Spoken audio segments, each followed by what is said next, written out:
नमस्कार दोस्तों, सनातन लॉजिक 9196 में आपका स्वागत है।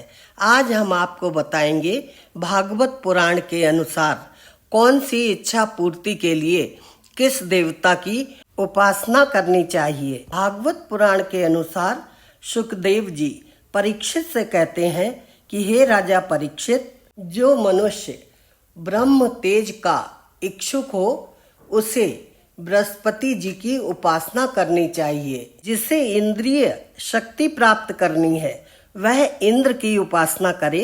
जिसके संतान नहीं है और संतान प्राप्त करना चाहता है उसे प्रजापतियों की उपासना करनी चाहिए। जो निर्धन है, जिसके पास धन नहीं है, तो लक्ष्मी प्राप्त करने के लिए माया देवी की उपासना करनी चाहिए।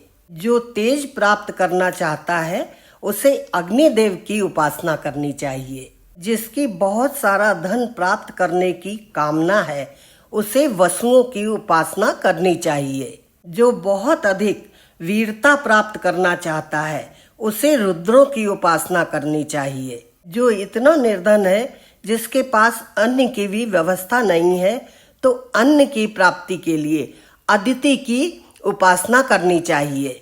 और जिनको ज्ञान उत्पन्न हो गया है, जो स्वर्ग प्राप्त करना चाहते हैं, उन्हें अदिति के पुत्र देवताओं की उपासना करनी चाहिए। जिनको राज्य प्राप्त करने की इच्छा है उन्हें विश्व देवों की उपासना करनी चाहिए। ज्योतिषियों ने जिन्हें अल्पायु बताया है ऐसे लोगों को अश्विनी कुमारों की उपासना करनी चाहिए। पुष्टि प्राप्त करने के लिए पृथ्वी की और सुंदरता प्राप्त करने के लिए गंधर्वों की उपासना करनी चाहिए। पत्नी की प्राप्ति के लिए उर्वशी अप्सरा की, सबका स्वामी बनने के लिए ब्रह्मा जी की उपासना करनी चाहिए। यश प्राप्त करने के लिए यज्ञ पुरुष की उपासना करनी चाहिए। अर्थात यज्ञ कराने से यश और कीर्ति की प्राप्ति होती है। खजाना प्राप्त करने के लिए वरुण देवता की और विद्या प्राप्त करने के लिए शंकर जी की। पति पत्नी में परस्पर प्रेम के लिए पार्वती जी की उपासना करनी चाहिए। और धर्म उपार्जन के लिए भगवान विष्णु की उपासना करनी चाहिए। ये परीक्षित, वंश परंपरा की रक्षा के लिए पितरों की उपासना करनी चाहिए और बाधाओं से बचने के लिए यक्षों की, बलवान बनने के लिए मरुदगणों की, भोगों के लिए चंद्रमा की और निष्कामता के लिए नारायण की आराधना करनी चाहिए। किंतु बुद्धिमान पुरुष को तो तीव्र भक्ति योग के द्वारा केवल पुरुषोत्तम भगवान श्याम सुंदर श्री कृष्ण की ही आराधना करनी चाहिए। जिस पुरुष ने भगवत प्रेमी संतों के चरणों की धूल कभी अपने सिर नहीं चढ़ाई वह जीवित मुर्दे के समान है। जो अज्ञानी भगवत प्रेमी की भावनाओं को आहत करता है उसके बराबर कोई भी पाप नहीं होता है। सूत जी ने कहा, शौनक जी, जब परीक्षित ने भगवान के गुणों का वर्णन करने के लिए उनसे इस प्रकार प्रार्थना की तब श्री सुखदेव जी ने भगवान श्री कृष्ण का बार बार स्मरण करके अपना प्रवचन प्रारंभ किया।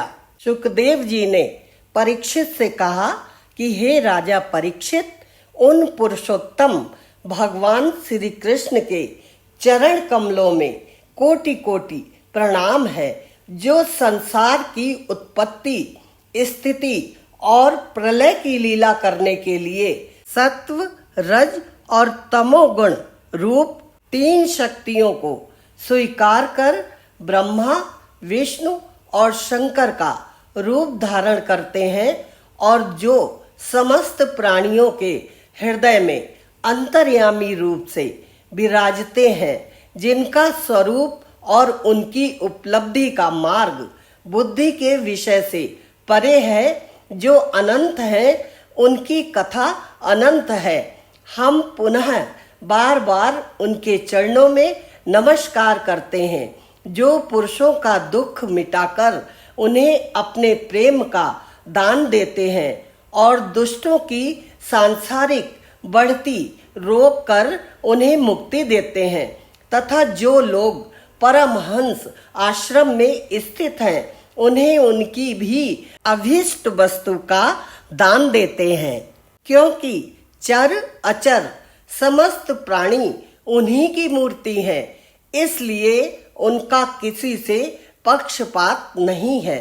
श्री सुखदेव जी कहते हैं, हे राजा परीक्षित, स्वयं श्री ब्रह्मा जी ने नारद जी के प्रश्न करने पर यही बात कही थी, जिसका स्वयं भगवान नारायण ने उन्हें उपदेश किया था, वही अब मैं तुम्हें सुनाता हूँ।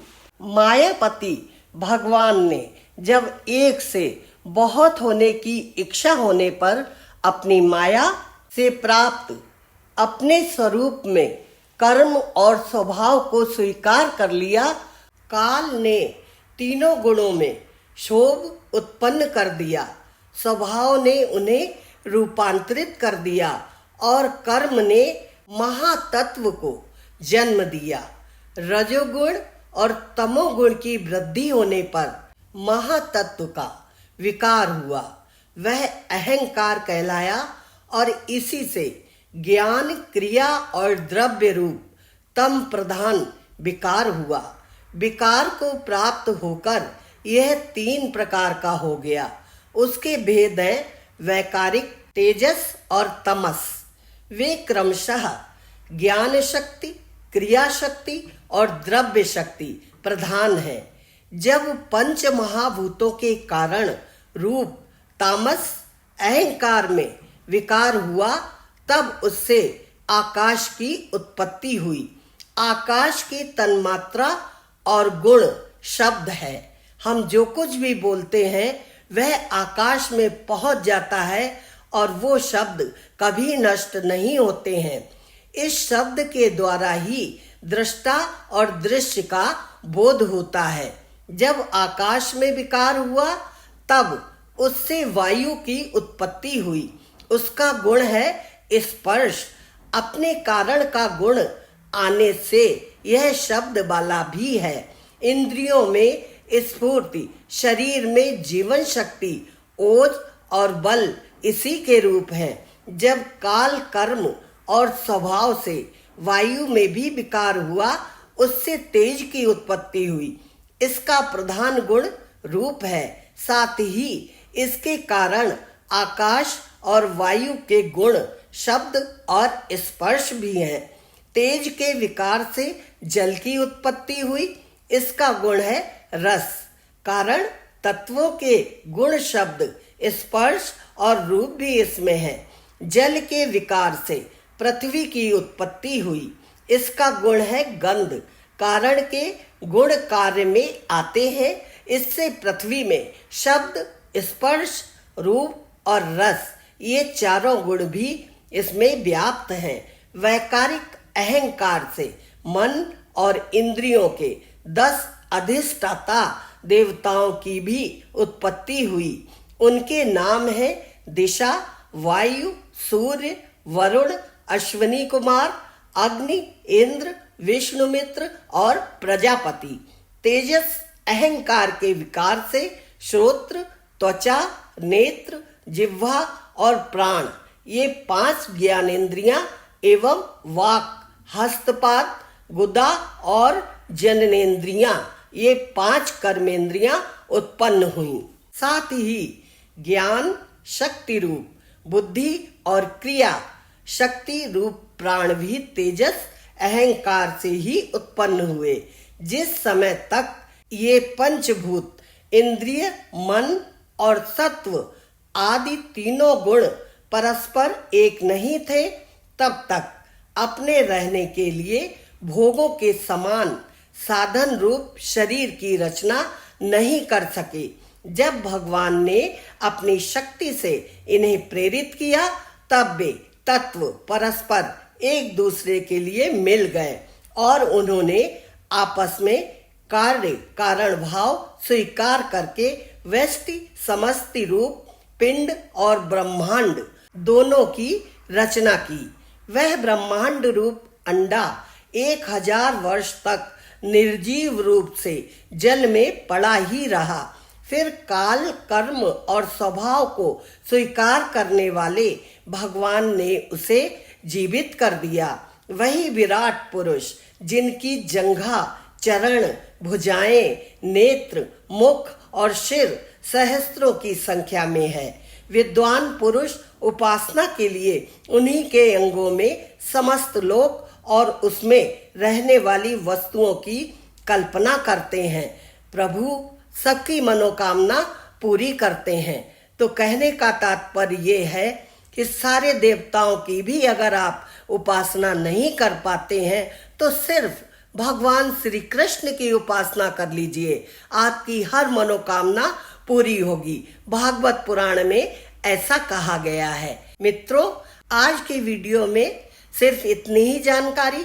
शीघ्र ही मिलेंगे एक और नई जानकारी लेकर। तब तक आप अपना ध्यान रखना। अगर आपको हमारा ये वीडियो पसंद आया है तो लाइक कीजिए और ज़्यादा से ज़्यादा लोगों के साथ शेयर कीजिए। चैनल पर अगर आप पहली बार आए हैं तो सब्सक्राइब कर लीजिए और बेल आइकन को दबाना ना भूलें। राधे राधे।